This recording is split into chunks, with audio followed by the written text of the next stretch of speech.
Hi everyone, it's me Nicole and we're going to go over a 2-month well-child assessment that you normally see in a pediatric setting. But today we're going to do it here in Miss Lucy's bedroom.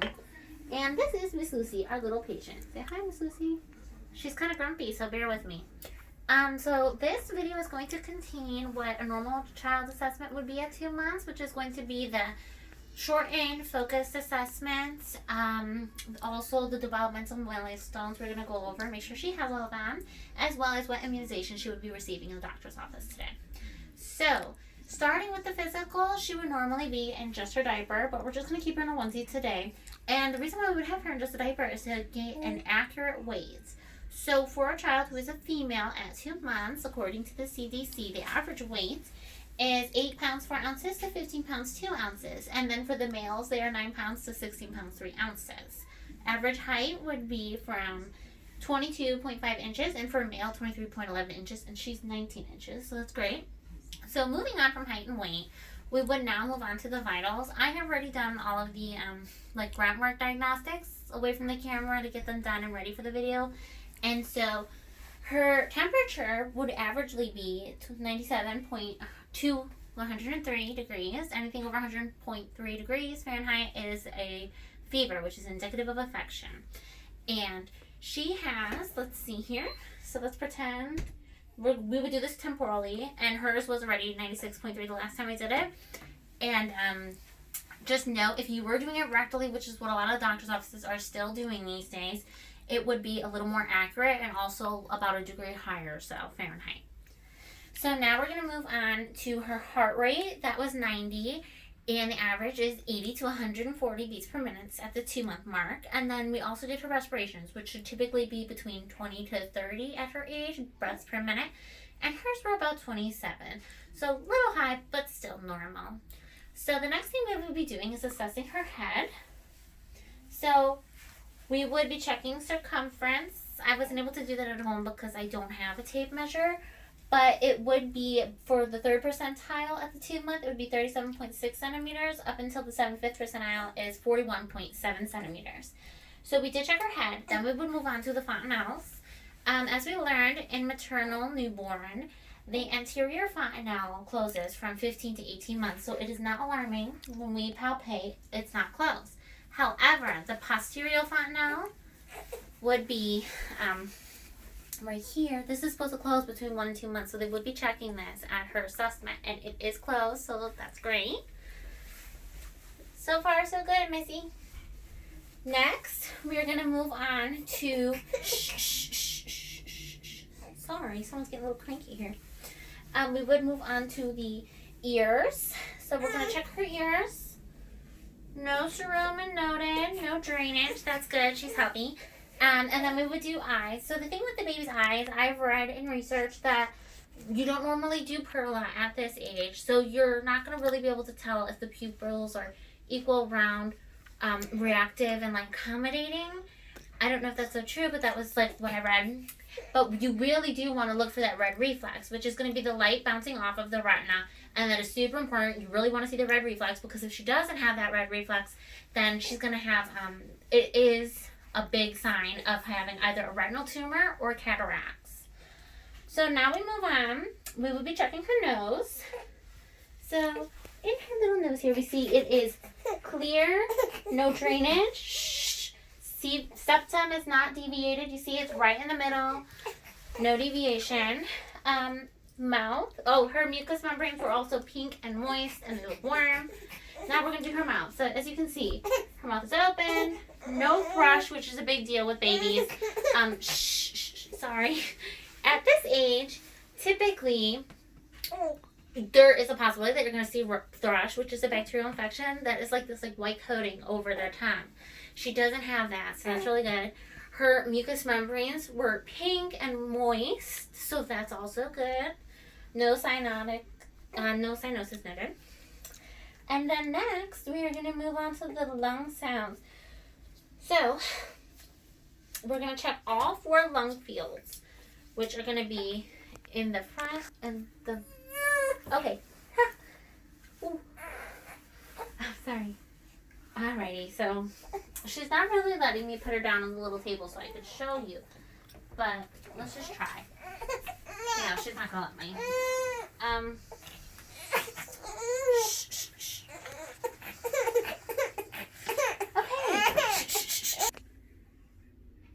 Okay, guys, sorry about that.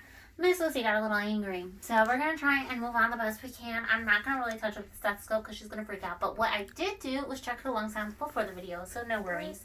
So what you would be doing is, zoom in, you'd be checking the lung fields, the front lung fields, and the back lung fields.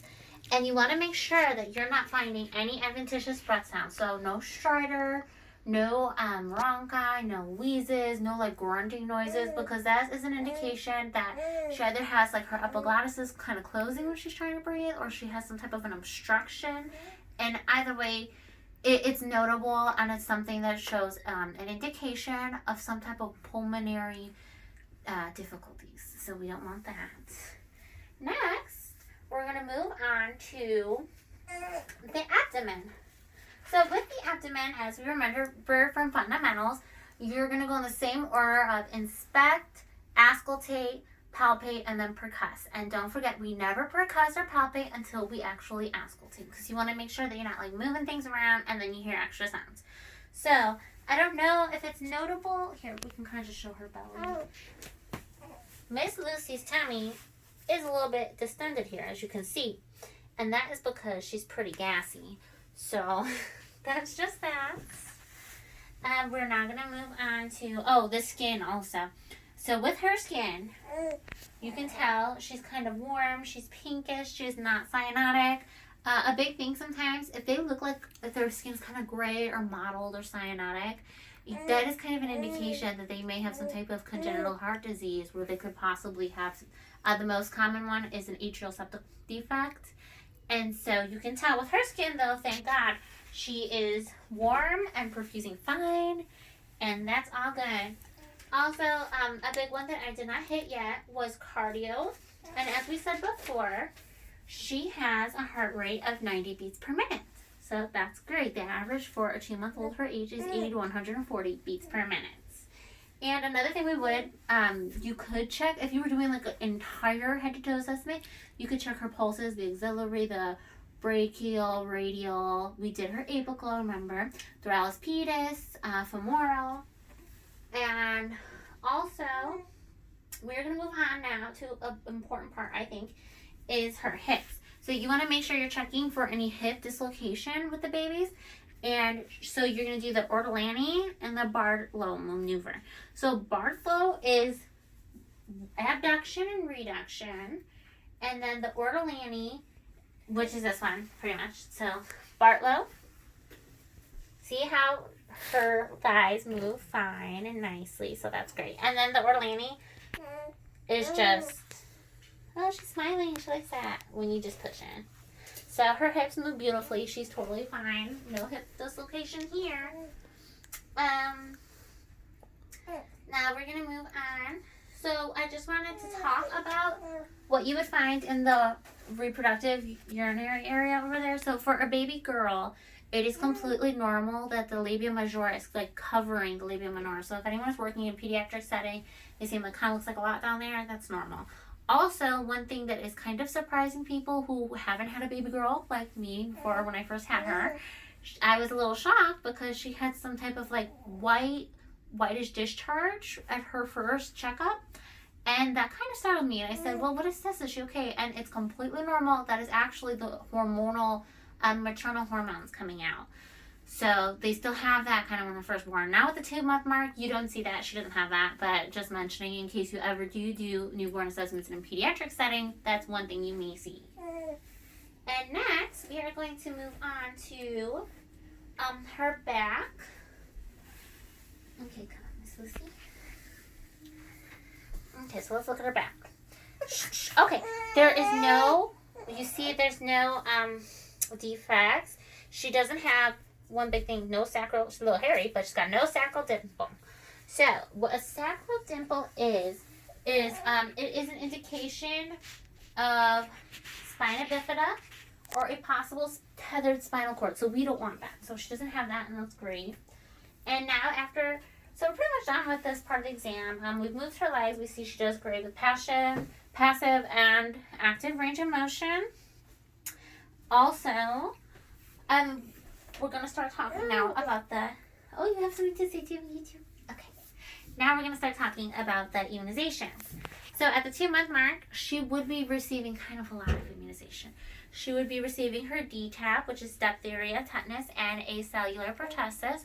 She would be receiving the Hib, Haemophilus influenza B. She also should be getting her pneumococcal vaccine, rotavirus, and it's okay. Possibly the Hep B. But she did get hers at birth, so if they got it at birth right, they may not get it at the 2-month, but they could still get it at the 2 months. They didn't receive it initially. So now we're going to talk about milestones real quick before this one gets rowdy. So we've kind of picked up on some milestones with her in the beginning of the video, just throughout everything. You can kind of notice let's see. If you put her on her tummy, so this is what we call tummy time for anyone who doesn't have kids just yet. When you put her on her tummy, she can lift her shoulders. She's not doing it right now because she's kind of mad, but I promise she does do it. So they would lift their shoulders a little bit on their own, and that is one of the milestones we will be seeing at this point. You also see her she can hold her head up on her own. It's not kind of falling to the side. It shows her neck is getting really strong and stable. She moves her hands so much. I don't know, she's gonna figure them out. You see, she's waving them around a little bit. She's just getting comfortable with knowing her body and her movements, and she doesn't really have a more reflex anymore, which is their startle reflex that we talked about also in maternal childs. When they kind of they get really scared and go like that, and they move them or something. So she's not doing that anymore. Shh. Almost done, honey. We're almost done. And also, she's her movements just in general less jerky, less kind of uncomfortable. And she's also cooing more and gurgling, whereas before she wasn't. And now, usually in the morning times, you can kind of catch her looking out the window and or something. That's what she does. I'm really sorry. She's getting really crabby. But this would typically... This would be somewhat of how a 2-month-old well child assessment would go in a doctor's office. Bye guys, thank you for watching.